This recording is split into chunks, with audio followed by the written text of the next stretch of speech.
welcome in our co-host, Delegate Michael Hite. Good morning, sir. Good morning, Robert. Good to be here. Great to have you. Thank you. Former Delegate John Doyle. Johnny. Good morning, everybody.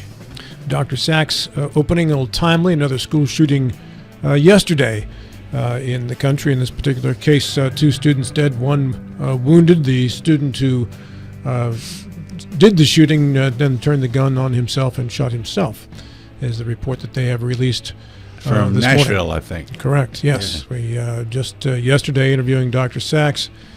Dean Olak, too, is the lead safety officer in Berkeley County Schools. We had Sheriff Rob Blair and his Chief Deputy Eric Burnett on the program, too, discussing safety officers and such. As this subject, again, Mike Hite comes up. And one more time, we're talking about a gun that got into a school.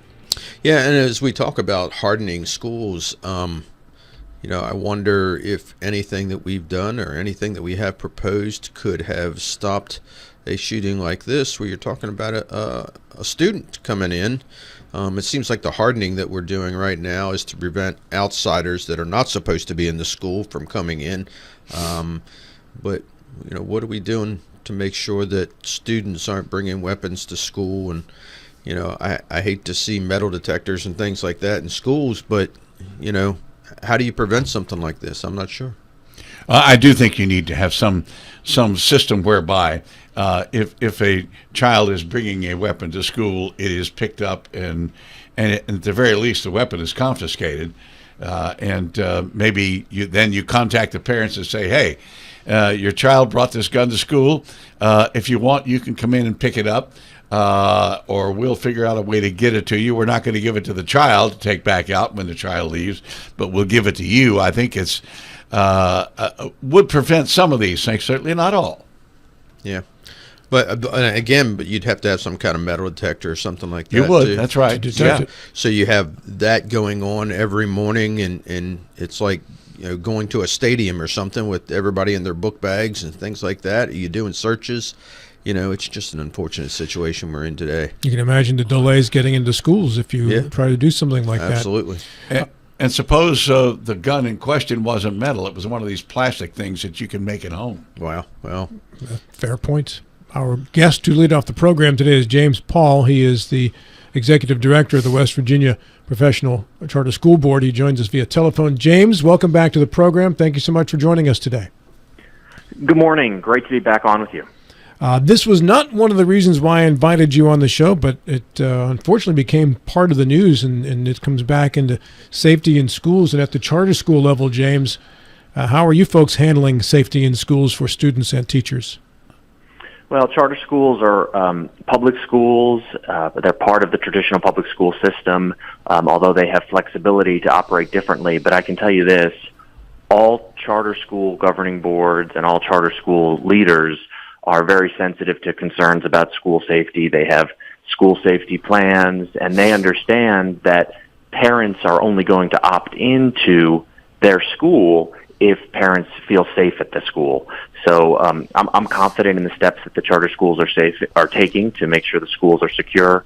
And I know that to the extent the legislature is making available funds specifically for safety enhancements, that charter schools are included in those processes. And we'll be able to make plans to access funding. But this is something that goes beyond funding. This is about having a culture of safety and making sure that students' needs are put first. And that's a big part of charter schools in West Virginia. When we talk about SROs and safety resource officers in the schools, typically those are mentioned with the traditional public schools. When school resource officers are approved and assigned, do they also include being sent to the public charter schools that are in a county? I know there aren't too many that are open right now, but the ones that are, for instance. Yeah, this varies by county. This is something that I've looked into, so I can't speak to it across all 55 counties in West Virginia. But I know that multiple brick-and-mortar charter schools in the state that are operating have reached out to their local police departments and law enforcement offices to inquire about having some support from a school resource officer that has been assigned to a traditional county system. So I can't speak on a case-by-case basis about how those are going, but I know that generally there aren't a lot of school resource officers, and that's not something necessarily that each charter school can depend on by itself. So many schools have to take other steps, have to hire other individuals to provide security, or look at other upgrades to the building, technological measures, traditional things about securing doors and windows, and having good processes for making sure that the only people in the school are those that are authorized to be there. John, you were about to ask. Yeah, what specific? Well, you said, James, you said that you're happy about the steps that you have taken. Can you be a little bit more specific about what particular steps you have taken? With regard to what? To school safety. Yeah, that was one of the first things you said that I heard. We're happy about the steps that charter schools have taken to ensure school safety. I was just wondering what particular steps you had in mind that you have taken. Well, so I I serve as a staff for the West Virginia Charter School Board. So we're the authorizer that oversees the charter schools in the state. So I don't work for any charter school, but I can say, as someone who oversees the charter schools, that they have taken a number of steps in terms of hiring security personnel, in terms of reaching out to law enforcement to have them visit the brick and mortar charter schools and make sure that do an annual check at the charter schools to kind of press for weak points or unsecure areas. I know that multiple charter schools have done that. I know that the charter schools have been included in an application for funding from the Safe Schools funding that the legislature put together. So that's an opportunity to request state funding to improve security measures in the schools. And like I said at the top, school safety is at the top of mind for any parent right now, and has been for some time. And the charter schools know that if parents don't feel safe, they're not going to send their kids there. One of the best things about charter schools is the ability of the governing boards of the schools to be directly accountable to parents, because the schools are overseen by nonprofit boards, and those boards, by law, have to have at least 2 parents serving on the board. So that's a terrific way to make sure that that the parent perspective is included in the day-to-day operations of the school, whether that's related to safety, like we're talking about this morning, or whether we're talking about academics or anything else. The parents' voices have to be considered in how the school is operated. Mr. Heights. Let's talk about that a little bit, how schools are operated. Charter schools obviously don't have to abide by the same rules that the other public schools do. So what are some of those differences in how you are allowed to educate and run your school as opposed to what I'll say traditional public school? Charter schools have considerable flexibility from State Board of Education rules, from some but not all state laws. A couple of the key things that come to mind. Number one, as I discussed, is governance, how the school is governed. Many charter schools operate separately from the county boards of education. They are overseen by a nonprofit board rather than the county board of education. Charter schools have flexibility when it comes to hiring, have more flexibility when it comes to hiring staff. They have freedom to choose their curriculum. They can have specific academic themes. And many schools in West Virginia do have, charter schools in West Virginia do have those specific themes. I'd be happy to talk about those. Now, charter school students still have to take state tests, so that informs the curriculum in some ways, because the students still have to take state tests. But the schools have flexibility with curriculum, and as long as they're meeting their academic benchmarks on the state tests, they can have a curriculum that's unique from what you might find in the county boards of education. I could go on. The charter schools can have different school day times. They can, start earlier, end later. They could start earlier in the summer. They have flexibility over their schedule as long as they're meeting some minimum instructional time, which they all do. So those are just a handful of ways that charter schools are freed up from some of the traditional rules and regulations on county boards. And the trade-off is that in exchange for that flexibility, there's higher accountability, both in terms of direct accountability to parents who have opted into those schools, and also in terms of the charter contract with the authorizer, which is my board. The charter school can only operate if its contract is in place, and that contract can be revoked, rescinded, or not renewed if the school is not meeting its goals. So your metrics that you're measured by are the same as a traditional public school in the testing that the students have to take. But some in the public school system will say that charter schools get to cherry pick the best and brightest students. How would you respond to that? Well, I would disagree with that completely, and I'll get to that in a second. Let me first say, though, charter schools, they're held to the same standards insofar as they take the same tests, but each charter school's goals can be and are different. So some of their metrics and outcomes that they're evaluated on are specifically related to the state tests.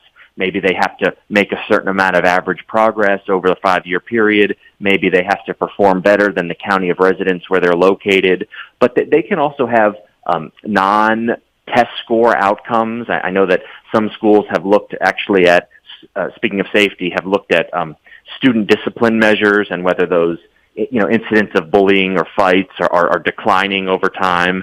Some schools have outcomes that are related to community service projects and other things in their local areas.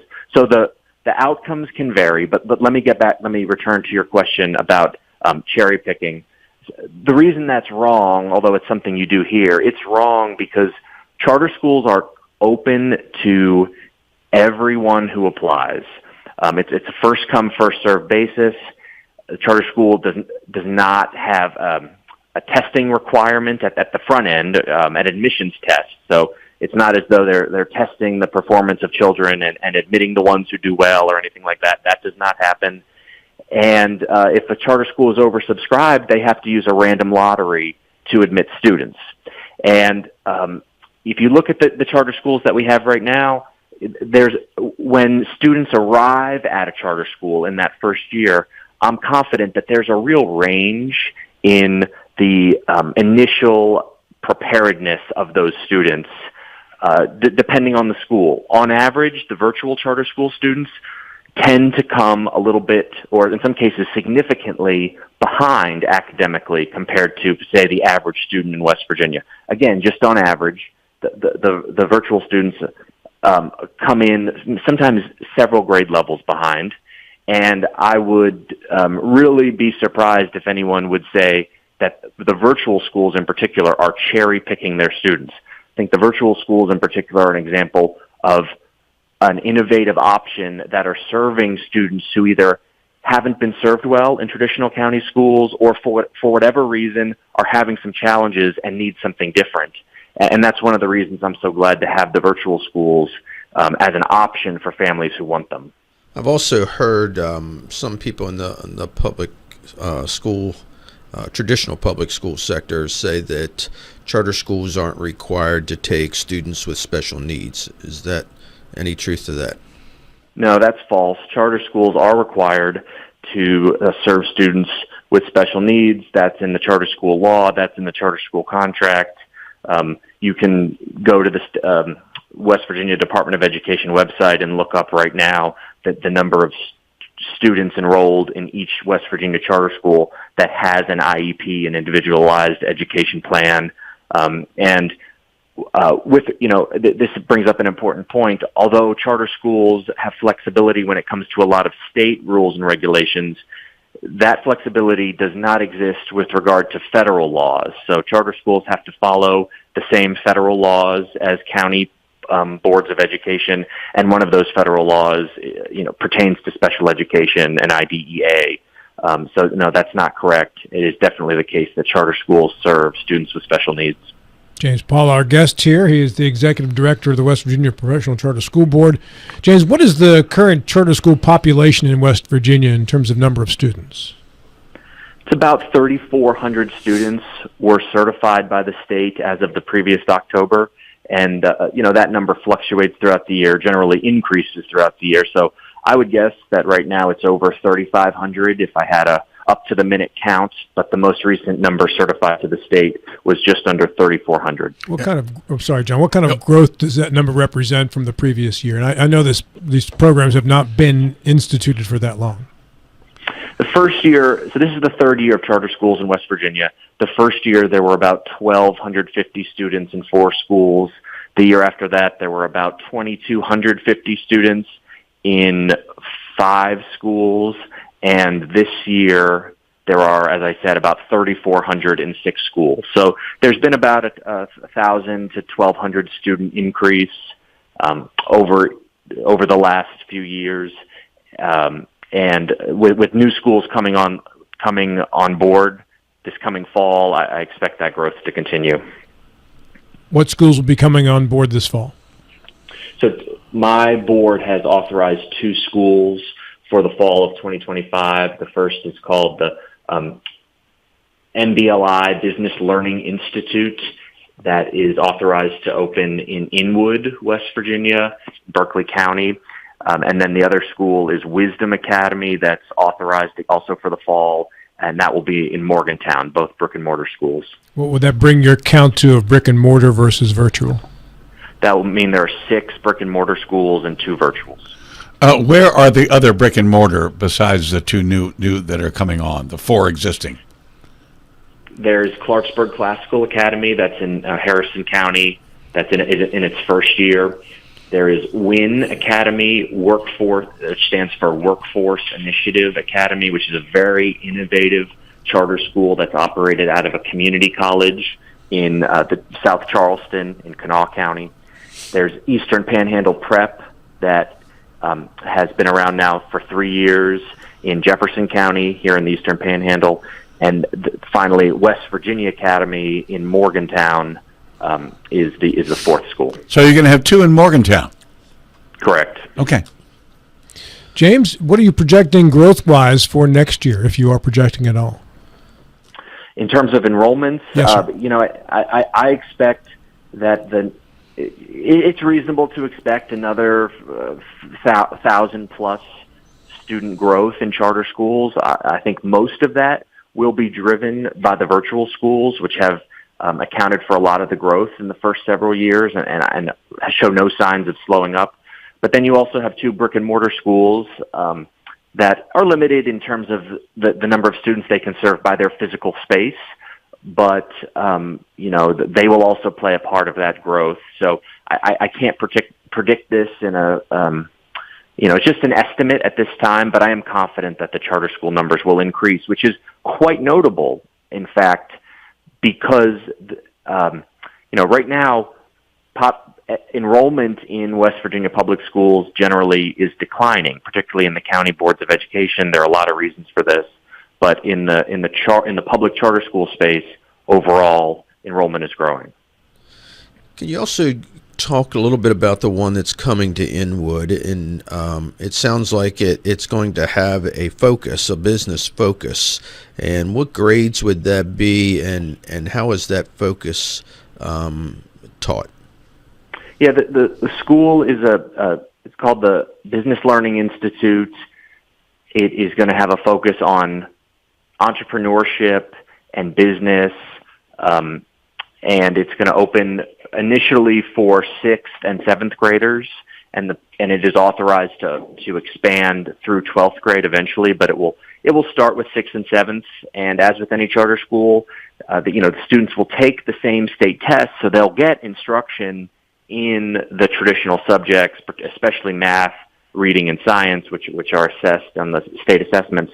But additionally, the school will teach kind of theories and practice of business, and I expect we'll have opportunities for students to kind of develop their own business plans, to be involved with some of the local community, and perhaps have some kind of internship or shadowing or guest speakers.